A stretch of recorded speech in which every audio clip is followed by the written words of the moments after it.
My name is Robert Howell, and in this series, I share and dig into some of my favorite songs that I've come across while in and exploring the underground songwriting scene. Songs written by talented people who are creating music that deserves wider recognition. Songs that, unfortunately, most of the world may never hear. Welcome to Songs Never Heard. We often think of progress as a straight line. You grow up, you move out, you buy a house, you move forward.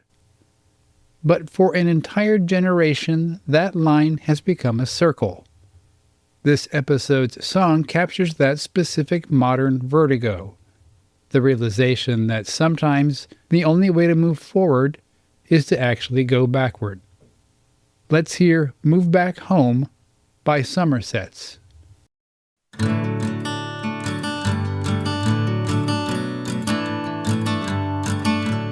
One of these days you're gonna move back home, settle somewhere we can almost own. Seems so easy now to understand, they're not making any more new land. 'Cause sometimes life is like a roundabout, end up back where you started out. Buy a truck and combine our loans. One of these days we're gonna move back home.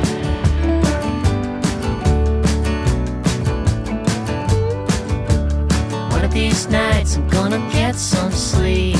Love ain't pregnant like it's on TV. You remember to forget the past, smoking weed and then skipping class. Now everyone is either pissed or bored in therapy that they can't afford. It won't happen to you or me. One of these nights I'm gonna get some sleep.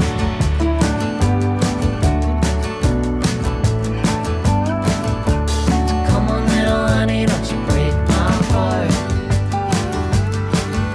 Take another chance, I swear I'll play my part. You telling me tomorrow is a twist of fate. We can worry about the weather till the wedding day.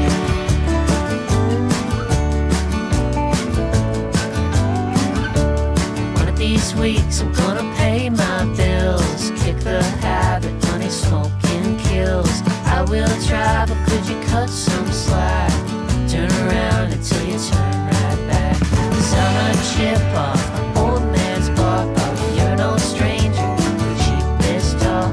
Don't believe me, but I swear I will. One of these weeks I'm gonna pay my bills. So come on little honey, don't you break my heart. Take another chance, I swear I'll play my part. You telling me tomorrow is a twist of fate. We can worry about the weather till the wedding day.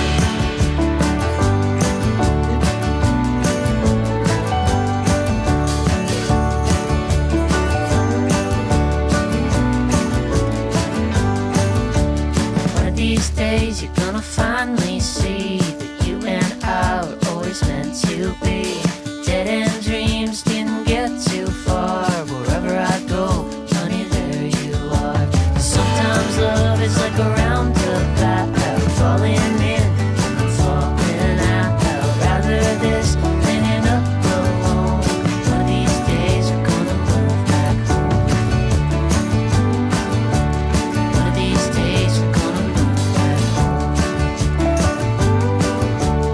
One of these days we're gonna move back home.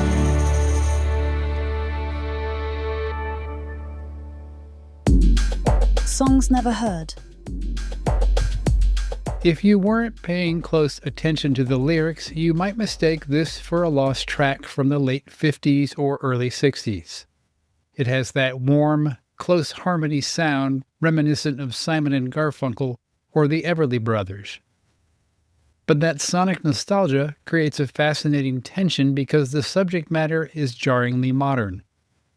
It's tackling Canada's housing crisis that has made the American dream, or in this case, the Canadian dream, feel like a distant fantasy. There's a specific line in the first verse that captures this tension perfectly. They're not making any more new land. I thought that was really funny and like something that your grandpa would say to you about buying a house, as if it was so simple, and, you know, whatever house or land that he bought cost 1 year's salary, and any house that you want to buy now would take 20 years salary, basically. He's right. It does sound like something you'd find on a needlepoint pillow in a grandfather's study. Sage, old-timey advice. But in the context of this song, it rings with a kind of cynical defeat.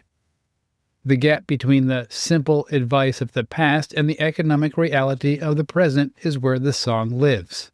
It's acknowledging that for Cale Matson and his bandmate Andrew Soka, who formed the duo Summersets, returning to their hometown of Sault Ste. Marie isn't just a sentimental journey, it's a recalibration of life priorities. One thing I love about this track is how seamless the construction feels, yet it was actually pieced together from different sources. While Summersets is Cale and Andrew, the song has a third person in the mix, Liam Simpson Russell. It turns out the song's structure is a hybrid.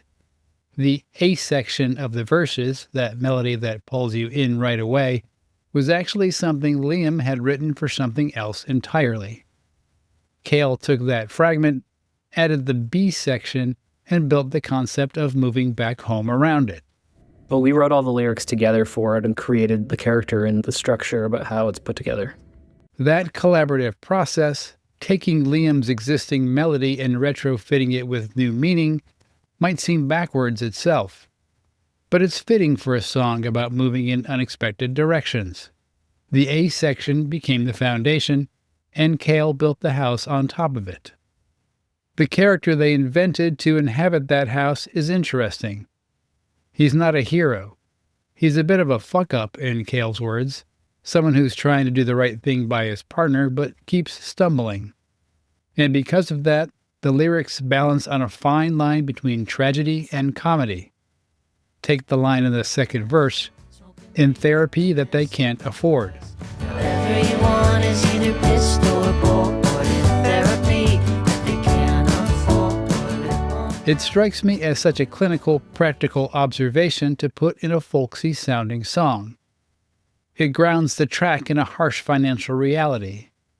But when I asked Cale about it, I was surprised to learn he wasn't trying to be profound or risky. He was just trying to be funny. I had in therapy that you can't afford, or that we can't afford, as a line for months and months before we wrote this song. So I was always trying to find a way to insert it into something. I do remember writing that line because I think it's funny. And I guess it's a harsh reality, but for me, it was always meant to be funny more than anything. That humor is a defense mechanism. It's the narrator admitting the situation is dire, but refusing to wallow in it. There's a specific generational tone here, acknowledging systemic problems while trying to laugh through them. It's gallows humor for the housing crisis generation.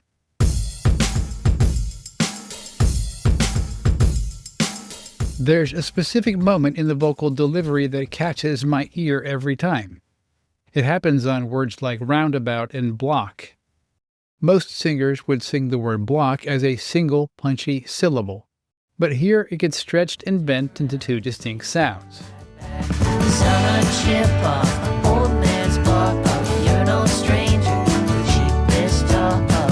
I assume this was a calculated melodic choice, but Cale, who actually teaches songwriting at the university level, admits that this wasn't about the X's and O's of composition. A lot of what I try to rely on is instinct over intellect. I use that intellect when I'm stuck or sparingly, and try to really focus on instinct in my ear and what feels natural. It's that instinct over intellect approach that gives the song its loose human feel. It sounds like a conversation, not a recital. Songs never heard. That conversational quality extends to the production itself. There's a roominess to this recording that's very intentional. You don't hear the tight, gridlock perfection of modern pop. You hear musicians playing together in a space, which creates an intimacy that mirrors the song's subject matter. People trying to find a home. They recorded the song with their friend and producer Jim Bryson in Ontario, and they set a strict limitation for themselves. No electric guitars. Gonna move back home.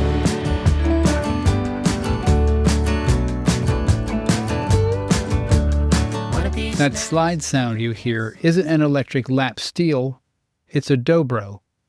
By sticking to acoustic instruments, piano, upright bass, acoustic guitars, and the dobro, they achieved a texture that feels lived in. Cale mentioned that the musical inspiration was actually from Tom Petty's Wildflowers and Full Moon Fever era, albums that share this same warm acoustic intimacy. But there's something else happening with these production choices. By recording live in a room together, using vintage instruments like Cale's 1952 Martin 018 guitar, they're creating the sound of the very thing the song's narrator is trying to achieve. A real, tangible space where people connect. The production isn't just aesthetically pleasing, it's aspirational. It sounds like the living room of the house they're trying so desperately to buy. We wanted it to feel like people playing music together, not like people editing sounds together, if that makes sense. As the song winds down, we're left with the central question. Is moving back home a defeat? Is it giving up? The narrator is trying to convince his partner, and perhaps himself, that this step backwards is actually a strategic retreat, a way to survive. There's a sleeper line that appears right at the end of the final verse. falling in, falling out. Rather this than end up alone. Rather this than end up alone. That phrase reframes the entire struggle. The housing crisis, the financial anxiety, the therapy bills, all of that is manageable as long as the relationship survives. The location doesn't matter as much as the company.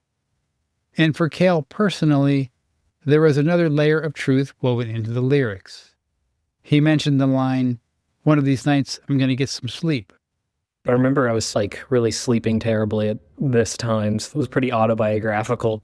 I was trying to tell myself that I would get some sleep.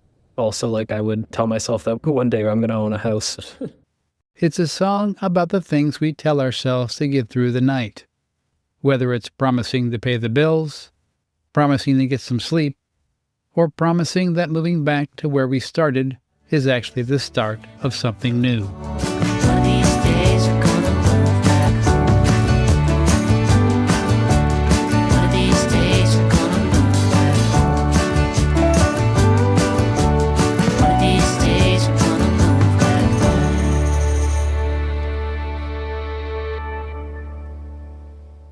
Songs Never Heard is created and produced by me, Robert Howell. It's a tribute to all the seldom heard music that, in my opinion, rivals what you'd hear on the popular charts. Until next time, keep writing.